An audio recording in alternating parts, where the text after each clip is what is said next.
দুইটা নিয়ম শিখেছি। একটা নিয়ম শিখছি হচ্ছে সংখ্যাটা ডেসিমেলে থাকবে, রূপান্তর করে আমরা বাইনারিতে যেতে পারি, অক্টালে যেতে পারি, হেক্সাতে যেতে পারি। এটা একটা রুলস। আরেকটা রুলস শিখছি বাইনারিতে থাকবে, অক্টালে থাকবে, হেক্সাতে থাকবে।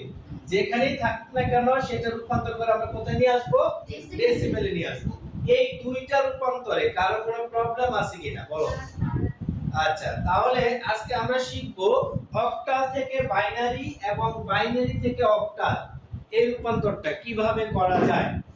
যেমন যদি কোনো সংখ্যা থাকে বাইনারিতে নিতে হবে অক্টালে, অথবা যদি কোনো সংখ্যা থাকে অক্টালে নিতে হবে বাইনারিতে। এই দুইটা নিয়মে যদি করতে হয়, রূপান্তর করতে হয়, তাহলে আমরা একটা ম্যাজিক সংখ্যা ব্যবহার করব 4 2 1। ম্যাজিক সংখ্যা কি ব্যবহার করব? 4 2 1। এই সংখ্যাটা কখন আসবে?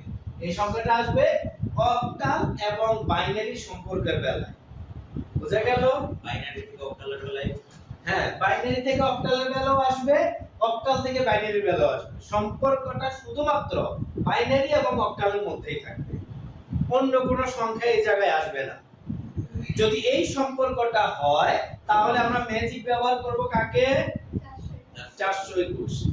সহজে মনে রাখার জন্য যদি বাইনারির সাথে অক্টালের বিয়ে হয় তাহলে কাবিন হবে 421 টাকা। ঠিক আছে, একদম সহজে মনে রাখবা। তাহলে বিয়েটা কার সাথে? বাইনারির সাথে অক্টালের বিয়ে। কাবিন হবে কত টাকা? 421। যদি সংখ্যাটা ছোট মনে হয় মনে রাখবা 4,21,000। তাহলে আমরা একটা প্র্যাকটিস করে দেখি। ধরে নিচ্ছি আমাদের সামনে এই বাইনারি সংখ্যাটা আছে। এটা কি সংখ্যা আছে? বাইনারি সংখ্যা আছে। আমাকে এটা রূপান্তর করে কোথায় যেতে হবে? অক্টালে যেতে হবে। তাহলে আমরা পরের লাইনে এসে একটু ফাঁকা করে এই বিটগুলো লিখব। 1 1 0 0 1 0 1 0 পয়েন্ট 1 1 0 1 এভাবে একটু ফাঁকা করে লিখব। লেখার পর যে কাজটা করব, খেয়াল করবা সংখ্যাটার মধ্যে দশমিক চিহ্নটা কোথায় আছে। যে জায়গাটাতে দশমিক চিহ্ন থাকবে এটা হচ্ছে সেন্টার পয়েন্ট। বুঝা গেল? এখান থেকে আমরা শুরু করব। এখন দশমিক থেকে যখন সামনের সংখ্যাগুলোতে আসব তখন আমরা সামনের সংখ্যাগুলো একটা একটা একটা একটা করে সামনের দিকে আসব, আর দশমিকের পরের সংখ্যায় যখন যাব তখন একটা একটা করে পরের দিকে যাব। শুরুটা করতে হবে আমার দশমিকের জায়গা থেকে। এটা তো বুঝছো? এবার আসো আমরা যে ম্যাজিক সংখ্যা ব্যবহার করতেছি 421 বা 4 2 1, এখানে কয়টা অঙ্ক আছে? তিনটা। 1 2 3। কয়টা? তিনটা। তাহলে এই দশমিক থেকে শুরু করে সামনের দিকে প্রতি তিন ঘর বা তিনটা বিট নিয়ে এক একটা গ্রুপ বানাবো। তাহলে দেখো এই 1 2 3 এটা একটা গ্রুপ, 1 2 3 এটা একটা গ্রুপ। তারপরে আসো 1 2। তাইলে আমার গ্রুপ করতে হলে কয়টা লাগবে? তিনটা। বাট এখানে আছে কয়টা? দুইটা। একটা গ্যাপ আছে, এই একটা গ্যাপ ফিলআপ করব, সামনে শূন্য বসিয়ে। এই তিনটা গ্রুপ হয়ে গেল। তাহলে দশমিকের আগের অংশগুলো আমরা গ্রুপ কমপ্লিট করে ফেলেছি। এবার দশমিকের পরের অংশগুলো যখন করব 1 2 3 এই একটা গ্রুপ, তারপরে আর একটা আছে, একটাই কি গ্রুপ হবে? গ্রুপ কয়টা করতে হবে? তিনটা। তাহলে বাকি আছে আর কয়টা ঘর? দুইটা ঘর। সো দুইটা ঘরে কি বসাবো আমরা? দুইটা শূন্য। শূন্যগুলো কি আগে বসাবো না পরে বসাবো? পরে, কারণ দশমিক চিহ্নের আগে সংখ্যার আগে শূন্য বসাইলে মানের পরিবর্তন হয় না। একই ভাবে দশমিক চিহ্নের পরে সংখ্যার পরে শূন্য বসাইলে কোনো মানের পরিবর্তন হবে না। সো এখানে আমরা আরেকটা গ্রুপ বানালাম। তাহলে সবগুলো গ্রুপ হলো? একটু তো বুঝছি আমরা সবাই। আচ্ছা, এখন আসো এই প্রত্যেকটা গ্রুপে আমরা এই 4 টু 1 ম্যাজিক সংখ্যা অ্যাপ্লাই করে প্রত্যেকটা গ্রুপের মান বের করব। তাহলে প্রথম গ্রুপে আছে 0 1 1 0 1 1। তার মানে দেখো এখানে যদি আমি অ্যাপ্লাই করি, এটা তোমরা যদি এটাকে বিরক্ত না মনে করো, পরীক্ষার খাতায় এরকম সাইডে ঘর রাখবা। তাহলে তোমাদের জন্য সুবিধা হবে। উপরে ম্যাজিক সংখ্যাটা লিখবা 4 2 1। বোঝা গেছে? আমার এই গ্রুপের মধ্যে কি কি আছে দেখো তো, 0 1 1। দেখো 0 1 1 কার কার ভাগে 1 করছে? 2 আর 1 এর ভাগে 1 করছে, তাই না?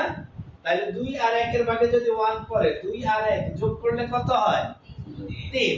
সুতরাং এই গ্রুপটার মান হচ্ছে 3। বুঝছো নাকি বুঝো নাই?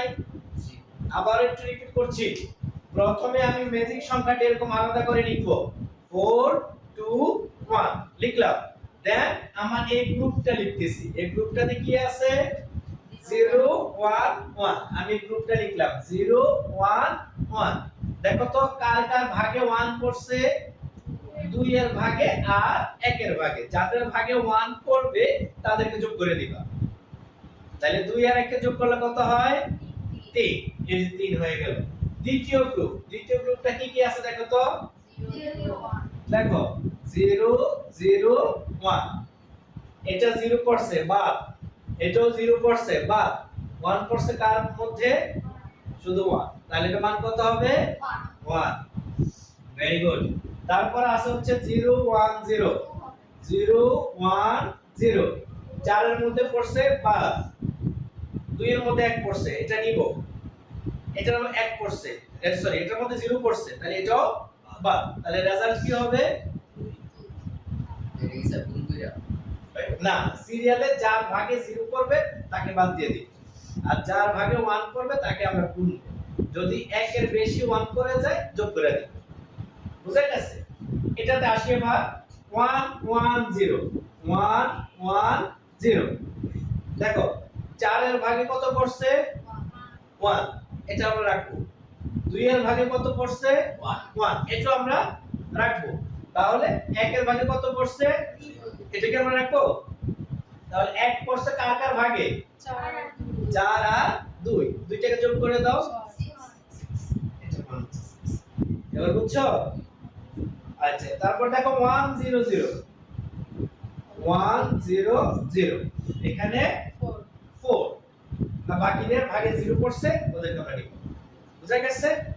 এই নাও আমরা এটাকে সাজিয়ে লিখি 1 1 0 0 1 0 1 0 পয়েন্ট 1 1 0 1 বেস 2। এর মান হচ্ছে 312.64। অক্টাল সংখ্যা নিচ্ছি, তার বেস 8। বাইনারি থেকে কিভাবে হেক্সাতে যেতে হয় আর হেক্সা থেকে কিভাবে বাইনারিতে আসতে হয়, নিয়ম অনেকটা আগের মতোই। অক্টাল থেকে বাইনারি আমরা যেভাবে করেছি, ঠিক হেক্সা থেকে বাইনারি আমরা একই ভাবে করব, বাট এখানে কাবিনের অ্যামাউন্ট একটু ভিন্ন। ঠিক আছে? কারণ ওরা একটু হাই ডিমান্ডের কাপল, তো এইজন্য ওনাদের কাবিন হচ্ছে 8421। যদি এই করো তাহলে কত আসবে? 84,21,000 টাকা। ঠিক আছে? সহজে মনে রাখার জন্য 8421। সো হেক্সা বাইনারি এবং বাইনারি হেক্সা এই দুইটার মধ্যে কনভার্ট করতে হলে আমরা ম্যাজিক সংখ্যা কাকে ব্যবহার করব? 8421 বা 8421। বুঝা গেল? তো আমরা এখন একটা করে দেখি কিভাবে হয়। 1 1 1 0 0 0 1 0 1 1 0 1.1 1 0 1 1 0 1 0 1 0 বেস 2। ঠিক আগের মতোই আমরা পরে বিটগুলোকে একটু ফাঁকা করে লিখব। 1 2 3 1 2 3 1 0 1 1 0 1 দশমিক 1 1 0 1 1 0 1 0 1 0। আচ্ছা, তো ঠিক আগের মতোই নিয়ম বললাম, হুবহু আগের মতো, শুধু সংখ্যাটা চেঞ্জ, আর সবই ঠিক থাকবে। দশমিকটা হচ্ছে আমার সেন্টার পয়েন্ট। এখান থেকে আমি কাউন্ট করা শুরু করব, আগে এবং পিছে। যেহেতু ম্যাজিক সংখ্যাটা 8421, কয়টা সংখ্যায়? চারটা সংখ্যা। সো চারটা সংখ্যায় যেহেতু আমরা এটাকে কয়টা ভাগে ভাগ করব? প্রত্যেকটা 4 বিট করে গ্রুপ করব, তাই না? যেহেতু ম্যাজিক সংখ্যা কয়টা? চারটায়। কিছুক্ষণ আগে আমরা যখন করেছিলাম তখন ম্যাজিক সংখ্যা কয়টা ছিল? তিনটা। 4 2 1 তিনটা, যার কারণে গ্রুপগুলো করছি আমরা তিনটা তিনটা করে। আর এখানে ম্যাজিক সংখ্যাটা হচ্ছে 8421। সুতরাং আমরা এখানে ভাগ করব চারটা বিট করে। তাহলে ভাগ করি 1 2 3 4, এই একটা অংশ 1 2 3 4, এটা একটা অংশ 1 2 3 4, এটা একটা অংশ। অতিরিক্ত কোনো বিট নাই, নিতে হবে না। একইভাবে এখানে চারটা, এখানে চারটা, এখানে দুইটা আছে, আরো দুইটা শূন্য দিয়ে চারটা ফিল আপ করে দিব। বুঝতে পেরেছি? তারপরে প্রত্যেকটা গ্রুপের মান দেখো 1 1 1 0। আমরা যদি আগের মতো করে এখানে ঘর করি 8 4 2 1, প্রথম ভ্যালুটা আছে 1 1 1 0। তাহলে 0 পড়ছে কার ভাগে? 1 এর ভাগে। তাহলে 1 কি কাউন্ট করব আমরা? ওভার। বাকি তিনটার ভাগে 1 পড়ছে, তাই না? তাহলে তিনটাকে আমরা যোগ করতে হবে।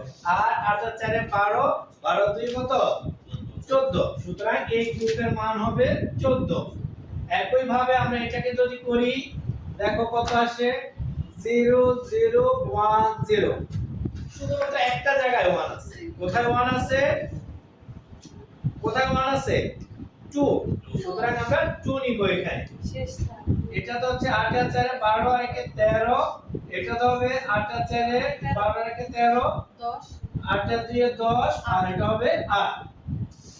অতএব 1 1 1 0 0 0 1 0 1 1 0 1.1 1 0 1 1 0 1 0 1 0 বেস 2 এর মান হবে 14। 14 এর জন্য আমরা হেক্সাডেসিমাল কাকে ব্যবহার করি? ই। তারপরে 2 13 এর জন্য কাকে? ডি। পয়েন্ট 13 এর জন্য ডি। এর জন্য 10 এর জন্য এ। আর এ বেস। এখন আমরা শিখব অক্টাল থেকে কিভাবে বাইনারিতে আসতে হয়। তোমাদের কি মনে আছে অক্টাল বাইনারি সম্পর্কের সাথে কোন সংখ্যাটা জড়িত? অক্টাল বাইনারি সম্পর্কের সাথে কোন সংখ্যা জড়িত? 421 651.34। বেস এখানে প্রত্যেকটা অঙ্ককে আমরা ভেঙে লিখলাম 651.34। 6 এর জন্য মান বের করব, 5 এর জন্য, 1 এর জন্য, 3 এর জন্য, 4 এর জন্য। কিভাবে মানগুলো বের করব? ঠিক কিছুক্ষণ আগে যেরকম আমরা গ্রুপগুলোর মান বের করছিলাম যোগ করে। আর এখানে বের করব হচ্ছে এই সংখ্যাটা হতে ম্যাজিক সংখ্যার কোনটা কোনটা প্রয়োজন। যেমন এখানে আছে কত? 6। ম্যাজিক সংখ্যার কাকে কাকে দিলে 6 হবে? 4 আর 2। 4 এবং 2 এই দুইটাকে দিলে কত হয়? 6 হয়। সো যাকে নিব তার জায়গায় 1, আর যাকে নিব না তার জায়গায় 0 0। বুঝতে পেরেছো? তাহলে 6 এর জন্য আমার কত হয়? 1 1 0। একই ভাবে 5 এর জন্য দেখো কাকে কাকে লাগবে? 4 আর 1। তাহলে 4 এর জন্য 1, 2 এর জন্য 0, 1 এর জন্য 1। বুঝা গেছে? এটা 101 001 এক বানাইতে কোনটা কোনটা লাগবে? 001 শুধু শেষেরটা। তাহলে 001 1011 3 বানাইতে কোনটা লাগবে? ঠিক একই ভাবে 2 আর 1 লাগবে। সো 011। 4 বানাইতে প্রথমটা লাগে, পরে দুইটা লাগে না। অতএব 651.34 বেস 8 সমান 110 101 001.011 বেস 2। রেজাল্টের মধ্যে এই দুইটা শূন্য না দিলেও চলবে, ঠিক আছে? দিলেও কোনো সমস্যা নাই। এই হচ্ছে অক্টাল থেকে বাইনারিতে রূপান্তর। এখন আমরা শিখব হচ্ছে হেক্সাডেসিমাল থেকে কিভাবে বাইনারিতে আসতে হয়। A5F.7C base 16। তাহলে এটা কোন সংখ্যার পদ্ধতিতে আছে? হেক্সাডেসিমাল। হেক্সাডেসিমাল এবং বাইনারির মধ্যে সম্পর্ক আসলে আমাদের কোন সংখ্যাটা মনে পড়ে? 8421।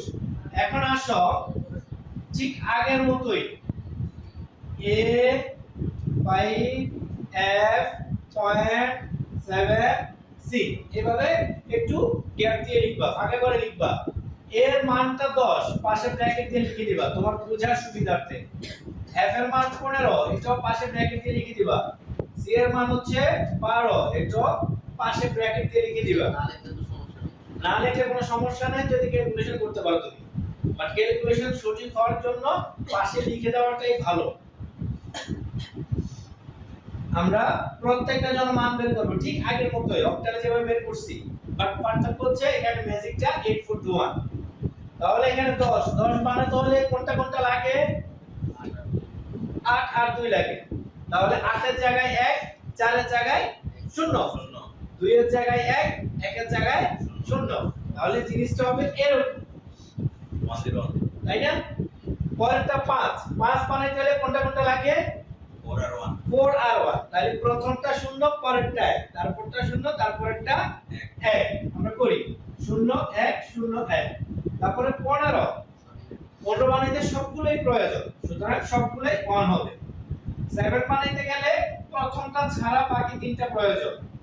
তারপরে 12 বানাইতে গেলে প্রথম দুইটা লাগে, পরের দুইটা লাগে। অতএব a 5 f point 7c base 16 এটার মান হবে 10 10 01 01 1 2 3 4 পয়েন্ট 011 1100। লাস্টে দুটো শূন্য না দিলেও চলবে, দিলেও কোনো সমস্যা নাই। এই হচ্ছে মোটামুটি আমাদের। তাহলে আজকে আমরা কি কি শিখলাম? বাইনারি থেকে অক্টালে যাওয়া, বাইনারি থেকে হেক্সাতে যাওয়া, অক্টাল থেকে বাইনারিতে আসা এবং হেক্সা থেকে বাইনারিতে আসা। এই চারটা নিয়ম আজকের ক্লাসে আমরা শিখে ফেলেছি, তাই না? তো এগুলো যদি আমাদের মনে রাখতে হয় তাহলে বেশি বেশি প্র্যাকটিসের কোনো বিকল্প নাই। যদি মনে করো যে না আমি তো আজকে ক্লাস করলাম সহজই তো মনে হয়, বিশ্বাস করো সর্বোচ্চ 2 দিন তারপর ভুলে যাবা। বাট যদি আজকে থেকে প্র্যাকটিস করো তাহলে এটা লাইফ টাইমের জন্য সেটআপ হয়ে যাবে ব্রেনের।